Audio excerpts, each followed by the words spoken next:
Alright, I'm here with a brand new video going over my most anticipated games of 2022. I thought 2021 was kind of a weak year overall. I think there was some good games, but I don't think there was anything that was like truly great outside of maybe a few couple titles. It was very clear that COVID messed up a lot of schedules, a lot of development teams, but I'm thinking 2022 is going to be a really good year. Um, some interesting stuff coming over. We got a Nintendo Direct recently. If you didn't check out my reactions to that, make sure to check that out. There was some great stuff in there, and just interested to see how the year is going to shake out. But I want to kind of hit on each game that I have here listed. Some games um, may be obvious, some may not be obvious, and there might be a lot of obvious picks that just aren't on my list because it's not really my thing. But the first game I wanted to mention was Monarch, which is a new JRPG. It came out last year in Japan, but it's coming out February 22nd here in North America, so a couple days after from when you're hearing this. And it is developed by a studio called Landcars, who always kind of did like Etrian Odyssey stuff, I believe. They did that game Lost Dimension, which I think a lot of people think is a underrated JRPG. I've not played it. I do have it though. But this is looks like a lot of former Atlas, specifically Persona team members went over to the studio and worked on this game. And I'll be honest, it kind of looks like budget Persona. I'll have like trailers up on the screen so you can see this, and you can tell the character models look like whack. They look really bad, but I've heard the combat is pretty interesting, and I've heard the overall premise and plot are kind of interesting. But it's very clearly on a budget, so knowing that going into it, I'm interested. Reviews are a little all over the place, but they're looking about the 7 range, which can't complain too much. Seems like an interesting game. I'm looking forward to checking out. That's coming to PS4, PS5, and Switch. So the next one I want to talk about then, kind of going in like release order, is Stranger of Paradise Final Fantasy Origin.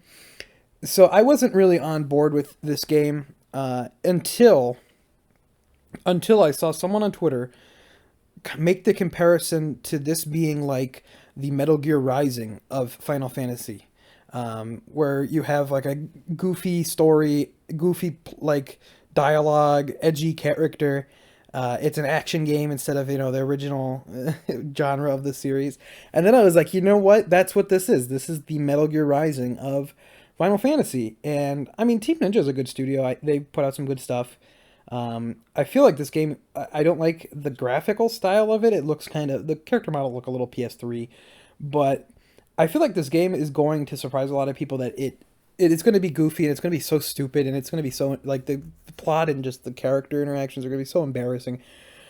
But I think a lot of people are going to be surprised with this one. I think it's going to play really well. I think it's going to be a fun time. So that's coming out PS4, PS5, Xbox One, Series X, all that stuff.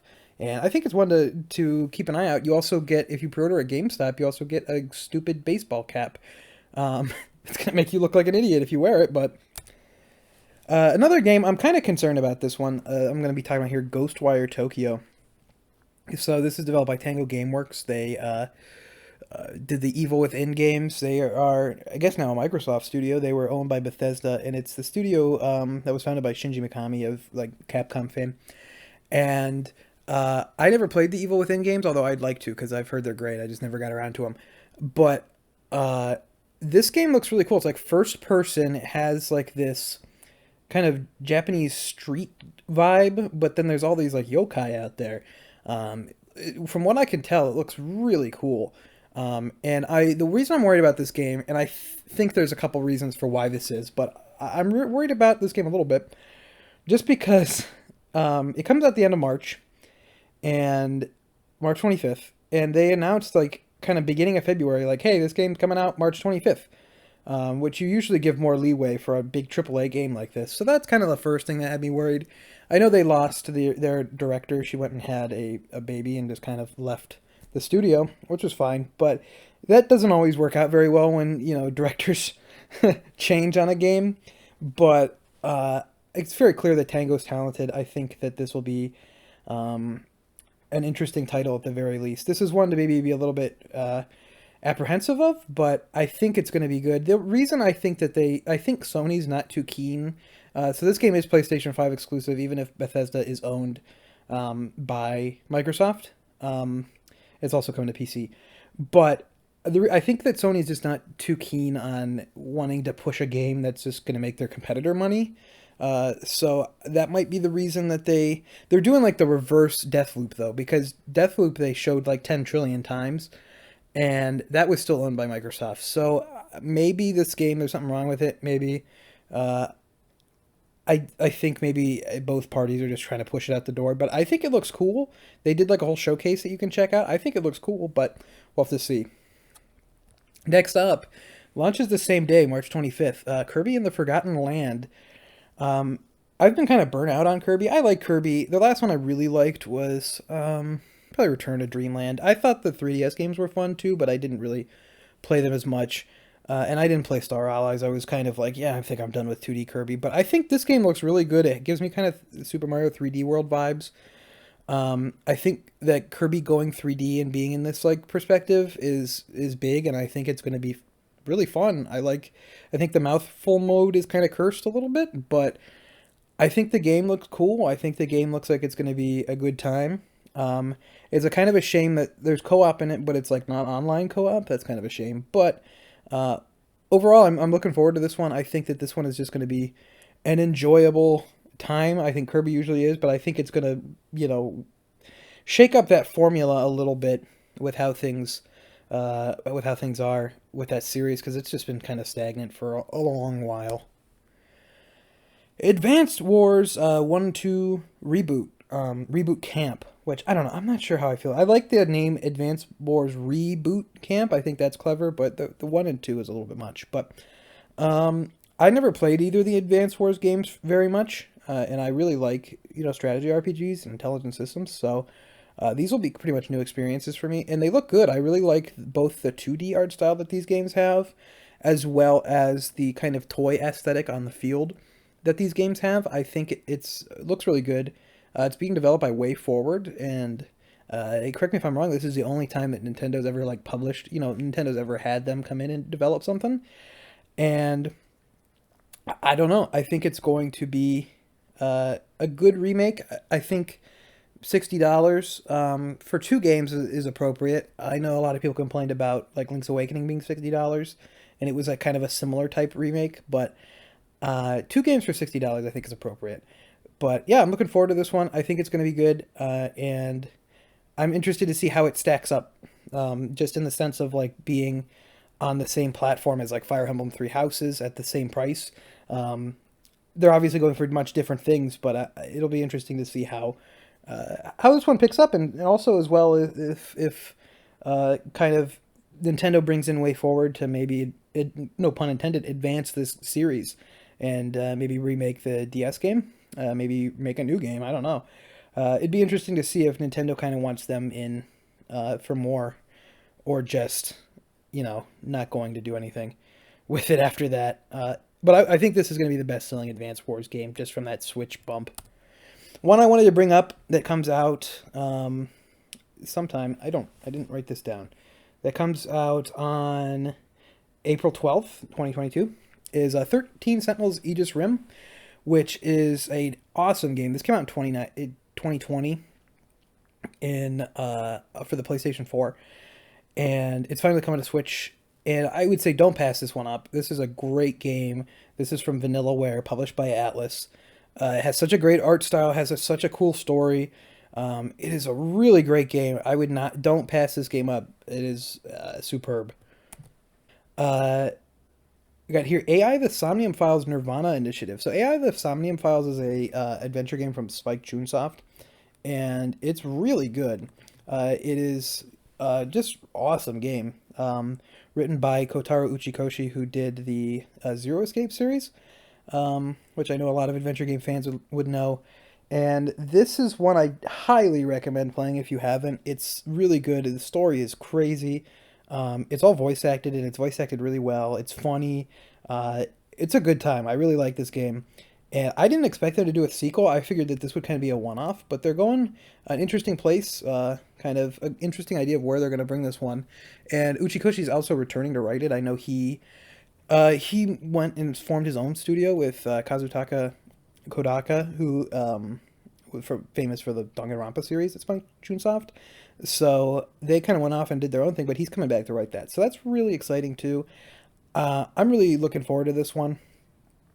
And I just think that after the first one is just so good, it's such a good game, such a cool story, such a cool idea.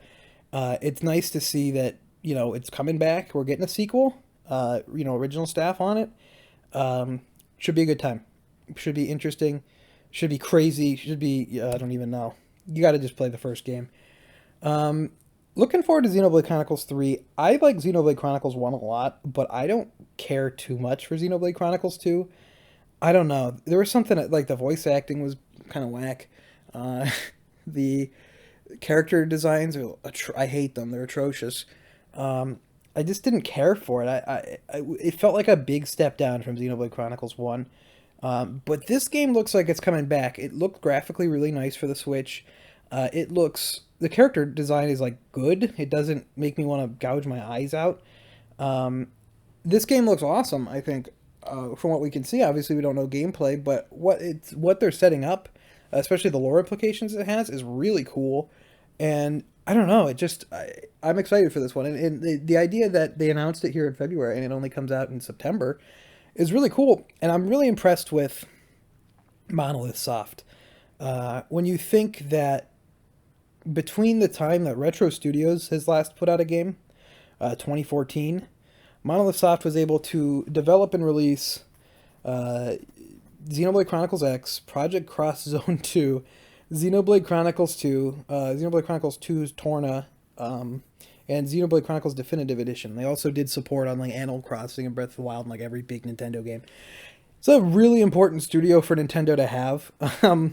Like, I think without them, Nintendo would not be in a great place with HD, AAA game development, but Monolith definitely helps them out. But yeah, interested to see where this one goes, and looking forward to that one.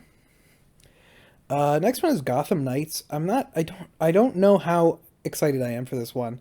So it has been since 2013 that WB Montreal has put out a game that was Batman Arkham Origins.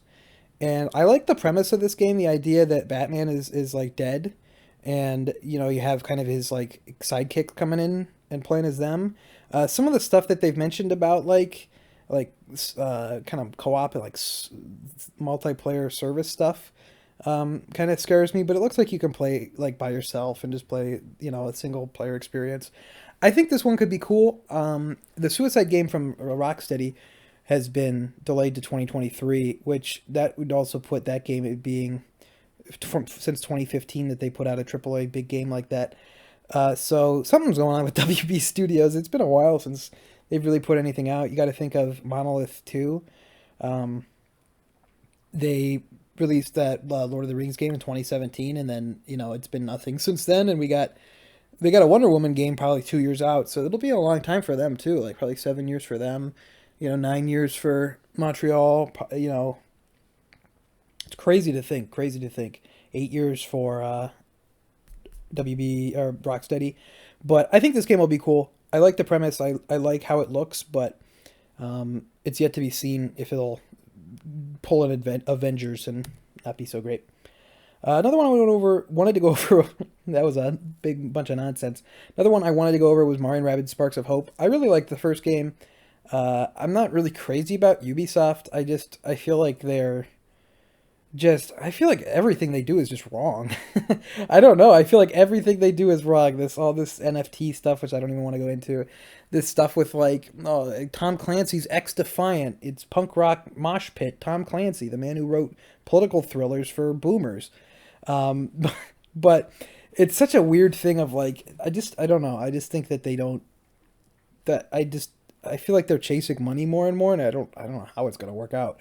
And they used to be one of the more interesting big developers because they would do a bunch of different stuff, but now it just seems like they're all into the game. It's as a service and Hyperscape, crap to the bed. Who knows? But this game developed by Ubisoft Milan seems kind of far away from that. They almost seem like they're now just like a Switch studio making Mario and Rabbids games. Mario and Rabbids sold really well. It sold like 7 or 8 million units, so that's pretty good. And especially for only one system. So, and it probably has just such a smaller budget than, Assassin's Creed or something, or Watch Dogs. But the first game's a lot of fun. It was a big surprise because I don't care about the Rabbids. I kind of hate them. But being able to put them in kind of this situation where they're not so bad, where they're in this bizarre, somehow that works, Mario strategy game type thing, it's a lot of fun, and it's really, really just a good time. And probably the biggest, who knows if this game's going to come out, is Breath of the Wild 2, which I just want it to be Breath of the Wild with, it's been a while. I mean, it's been 5 years since Breath of the Wild by the time that comes out. There'll be a bigger gap between Breath of the Wild and Breath of the Wild 2 than there was between Skyward Sword and Breath of the Wild by the time the game comes out, which is crazy to think, but it's true. It will be true. But I'm wondering if it slips into the early 2023, just because we still don't know anything about it. But could be a November game, could be December. I just want to see it with more traditional dungeon style, and I don't know, side quests that make, that are more fleshed out, that are a bit more intriguing. I like Breath of the Wild a lot. It's not my favorite Zelda game. I like it a lot, but I feel like there's a lot of room to improve. And if they do improve that, they do get, because I thought the Divine Beasts were horrible. I would like just regular dungeons, especially coming off in Skyward Sword, which is, a controversial Zelda game, but it has great dungeons, and no one's going to argue that that game has great dungeons. And then they kind of just go in a different direction and make like literally the worst thing of all time with those Divine Beasts. But I'm interested to see if it'll come out this year. I'm hoping it does, but I'm interested to see what they're going to call it, because we still don't have a name. But I think it's going to be exciting, whatever they end up doing with it. And that's it for this video. Let me know down in the comments what your most anticipated games of this year are. What do you think of my picks, if you learned of any new games that you hadn't heard of before. I'd like to thank you for watching. Make sure to subscribe if you're not already subscribed. Make sure to follow me on Twitter at ObjoGaming. And until next time, I'd like to thank you for watching.